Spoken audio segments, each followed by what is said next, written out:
Wa alaikum salam wa rahmatullahi wa barakatuh. Umuvandimwe arabaza ku muntu upfanye n'iyo gusiba ukwezi kwa Ramadani cyangwa se warurimo kugusiba agapfiramo hagati, ese yishyurirwa iminsi isigaye cyangwa se ya Ramadani yarafitiye n'iyo gusiba?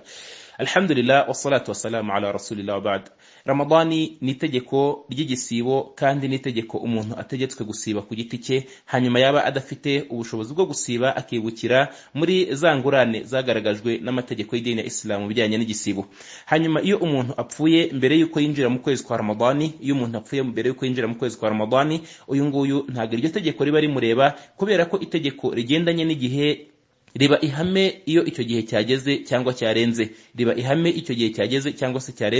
Urugero kugira ngo byumvikane, urugero isengesho rya dhuhuri ku bari mu Rwanda riba itegeko kuri wa wundi urisenga iyo amasaha y'isengesho rya dhuhuri yinjiye, naho aramutse apfuye mbere yuko ayo masaha agera, icyo gihe rya tegeko ntago abasabwa kuryishyurirwa, nta nubwo aribazwa. Hanyuma umugambi wo kuba agomba gusiba, uwo mugambi umuyisilamu wese utinya Imana akemera Imana n'umunsi w'imperuka agomba guhorana umugambi wo kumva no kumvira amategeko n'amabwiriza y'Imana, akanahorana n'urukundo, yewe n'icyo twakita nk'amerwe yo kumva, yo gukomeza kurarikira kugerwaho n'icyo gihe cy'amasengesho cyangwa se ibada zindi zitandukanye, kugira ngo abashe kuzishyira mu ngiro, kubera ko ibyo bizamurokora imbere Allah subhanahu wa ta'ala.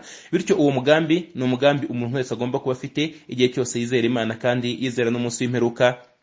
Hanyuma upfuye atawugezeho, uwo nguwo Imana ifite uko izamuhemba kandi n'ibyo izamuhembera, kimwe n'uwasibye iminsi runaka agapfa hagati mu gisibo ku mpanuka se cyangwa se ku yindi mpamvu, uwo nguwo iyo indi yabanjirije aho ngaho yayisibye, iyo yabanje yisibye, icyo gihe ntago asabwa gutangirwa ikiru cyangwa se kwishyurirwa. Naho iyo atayisibye, urugero yararwaye hanyuma bwa burwayi bukamugeza ku rupfu, icyo gihe ya minsi yarwayemo mbere yuko apfa, iyo ngiyo niyo itangirwamo ikiru, hakagaburirwa umukene kuri buri munsi. Wallahu ta'ala a'lam.